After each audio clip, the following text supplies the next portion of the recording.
8:45. This is the Sri Lanka Broadcasting Corporation. Here is the news edited by Lakshman Fonseca and read by Indrani Senanayake. The headlines. The President says the government will fulfill all the promises given to the public within the next 3 years.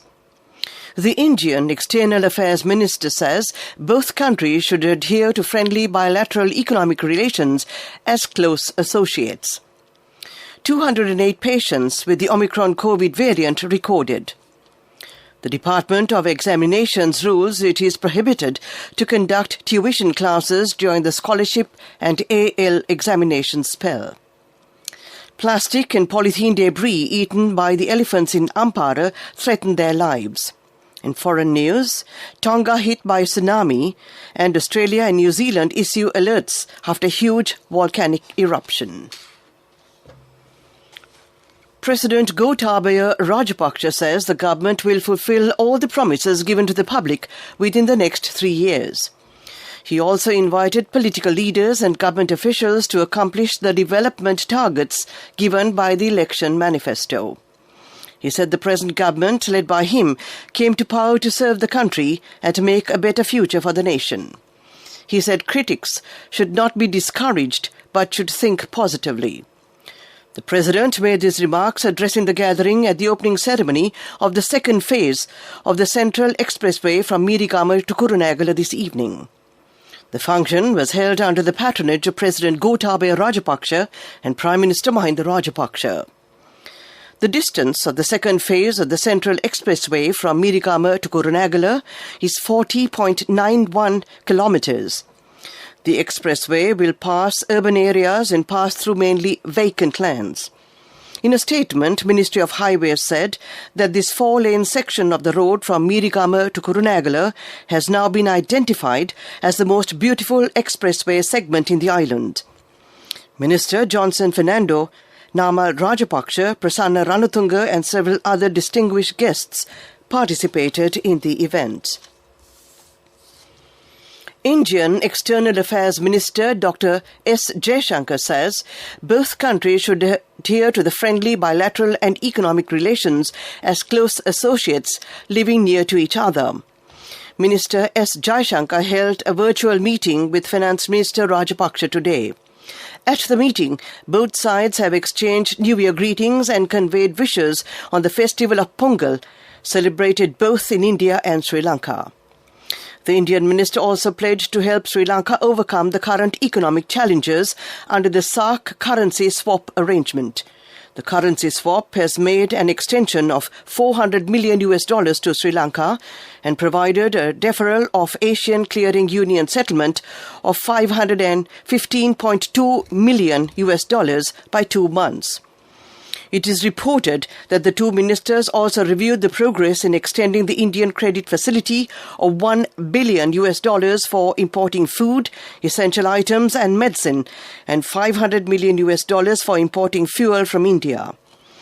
Minister Jaishankar said that India would continue to extend a helping hand to Sri Lanka amid these tough times of the COVID-19 pandemic. The two ministers have also agreed to remain in close touch for guiding mutually beneficial bilateral economic cooperation towards long-term economic partnership for shared progress and prosperity to make a win-win situation for both countries. This news comes to you from the Sri Lanka Broadcasting Corporation. We continue with local news. A total of 160 more cases of the Omicron COVID variant have been recorded in Sri Lanka. The director of the Department of Immunology and Molecular Medicine of the University of Sri Jayawardhanapura, Dr. Chandima Jeevandra, says the cases were confirmed in the genetic sequencing carried out in their labs. With these new cases, the total Omicron cases detected in the country amount to 208 so far.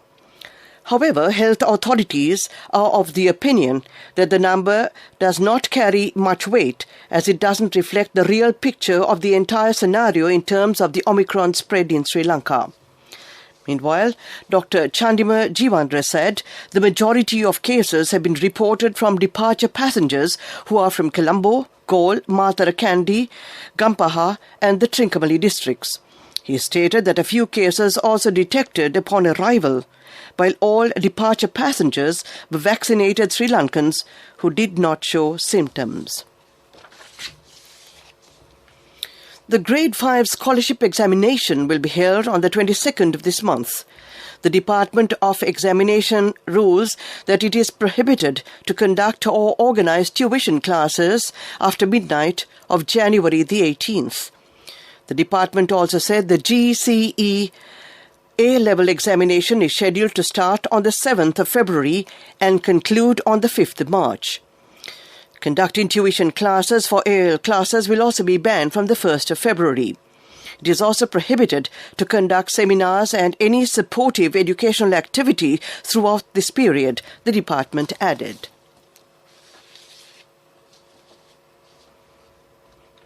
Plastic and polythene debris in a garbage pile in the Pallakadu village in the Ampara district has caused a life threat to wild elephants in the adjoining forests. Our correspondents say more than 20 elephants, including tuskers, have died by eating the artificial debris. Dr. Nihal Pushpakumara, Public Health Veterinarian Officer, says immediate arrangement should be made to settle the issue to save the wild elephants living in the area. Next, we take a look at the main news story.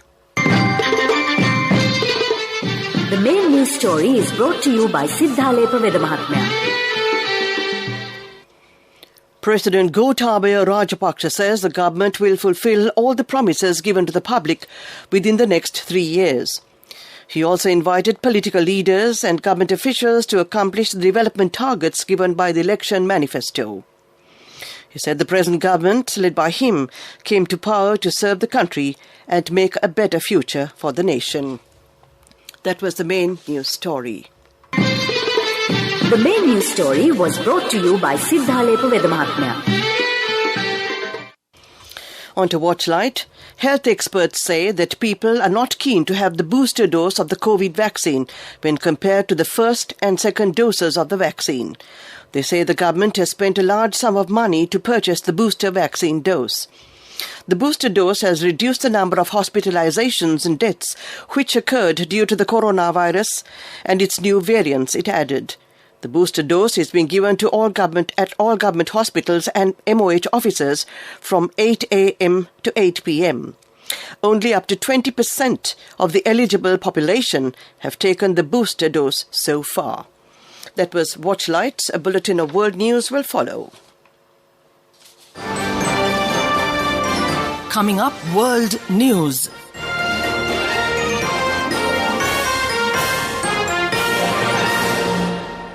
World News headlines. Tonga hit by a tsunami and Australia and New Zealand issue alerts after huge volcanic eruption. Afghanistan faces a tsunami of hunger, the World Food Programme warned.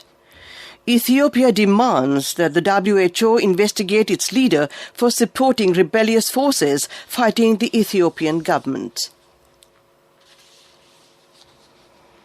An undersea volcano has erupted in the Pacific island nation of Tonga, sending large waves which prompted tsunami warnings across the South Pacific. A video posted to social media showed waves washing ashore on the island nation, swirling around the homes and buildings. So far, there have been no immediate reports of injuries or the extent of the damage.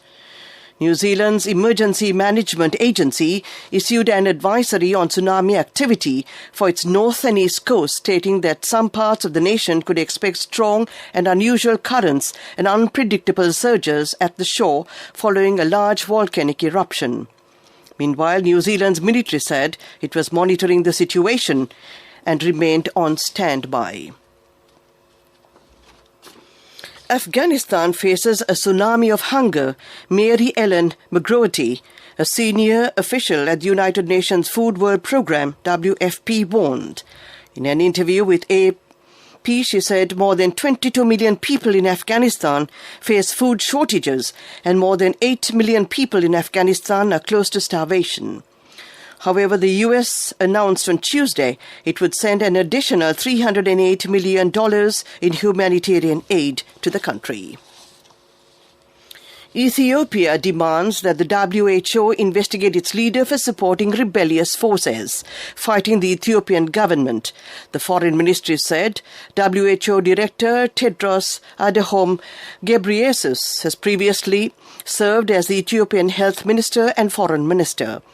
He said that aid was being blocked from getting through to his home region of Tigray, where rebellious forces are fighting the central government.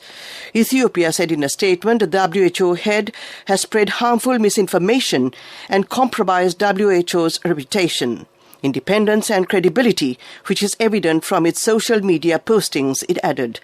The WHO did not immediately respond to a request for comment.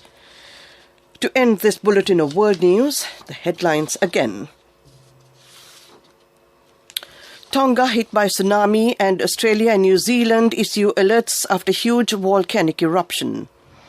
Afghanistan faces a tsunami of hunger, the World Food Programme warned. Ethiopia demands that the WHO investigate its leader for supporting rebellious forces fighting the Ethiopian government. That ends this bulletin of world news. Development news is up next.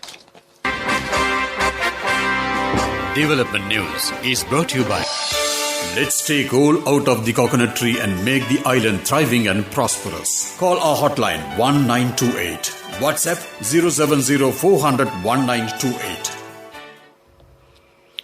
A model home garden has been inaugurated in the Vadamachi Education Zone in Jaffna. The project is being carried out under the patronage of the Sri Lanka Army. Its purpose is to establish green agriculture in the country under the President's Vistas of Prosperity policy statement. That was development news. Up next is sports news. Development news was brought to you by the coconut tree is well grown in almost all the parts of the island. It is an exceptional source of extra income. The shell, the husk and almost all the parts of the coconut tree makes you money, providing you with an excellent extra source of income. It will also help to nourish the economy of the country. You will be guided with all necessary informations regarding the coconut cultivation, with the novel cultivation techniques and all other related and upgraded informations by the Coconut Research Institute, Lunavilla. Call our hotline 1928. WhatsApp 070 400 1928. On to sports news. England's batting again crumbled before Australia lost late wickets on the second day of the fifth Ashes Test in Hobart. Australia closed on 37 for 3 in their second innings, a lead of 152 at the end of a frenetic day when 17 wickets fell. England had earlier been bundled out in their first innings for 188 in response to Australia's 303. In an awful start, typical of England's miserable tour, Rory Burns was run out for a duck in the second over. Chris Woakes top-scored with 36 and Joe Root made 34 as a number of England batters failed to capitalise after getting in. Captain Pat Cummins led an excellent Australia bowling display by taking 4 for 45, needing to strike early to keep their slim hopes alive. England removed David Warner and Manus Labuschagne to leave Australia 5 for 2, with Usman Khawaja then failing to mark Wood. Steve Smith was taken to close by brave night watchman Scott Boland, and despite the torrid time they were given under the floodlights, Australia are now in a strong position to press for the victory that would give them a 4-0 series win. That was sports news. Business news. Economic news is up next. Cash through NSP globally and win wonderful gifts locally. From October 1st, 2021 to December 31st, 2022. Remit a minimum of $100 or an equivalent amount in any foreign currency 3 times through NSB U Trust. Business news sponsored by National Savings Bank, the safest place for your money. On to business news. Dialog Axiata PLC has launched the highly anticipated Apple Watch Series 7 to Sri Lanka market. Dialog Axiata is Sri Lanka's premier connectivity provider and the only 4G VO LTE and VO Wi-Fi mobile network, and also the authorized reseller partner network and eSIM service provider for Apple devices in Sri Lanka. Dialog Axiata said customers who purchase the Apple Watch Series 7 devices through Dialog will receive exclusive offers.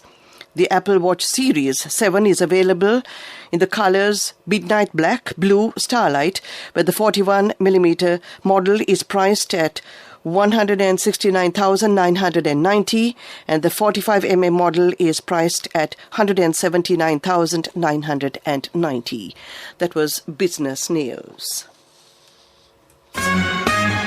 Business News, sponsored by Cash through NSP globally and win wonderful gifts locally. Will you be the lucky winner of the NSP Golden Jubilee? 50 gold sovereigns for the top prize winner of the NSP Golden Jubilee. Scooters for the 10 second prize winners. iPhones for the 10 third prize winners. Mountain bikes for the 29 fourth prize winners. From October 1st, 2021 to December 31st, 2022. Remit a minimum of $100 or an equivalent amount in any foreign currency 3 times through NSB You Trust.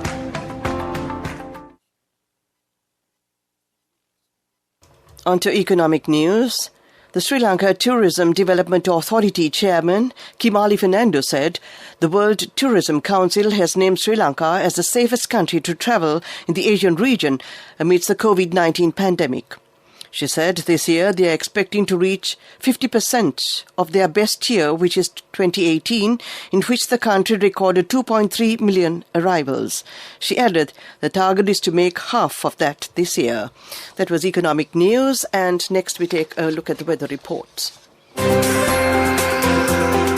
The Weather Report. The Met Department says a few showers will occur in the Uva province and in the Ampara and Batticaloa districts. Showers or thundershowers will occur at a few places in the central, Sabarakamuwa and western provinces and in the Galle and Mathura districts after about 2 p.m. Mainly fair weather will prevail elsewhere. A few showers are likely in the sea areas off the coast extending from Batticaloa to Hambantota.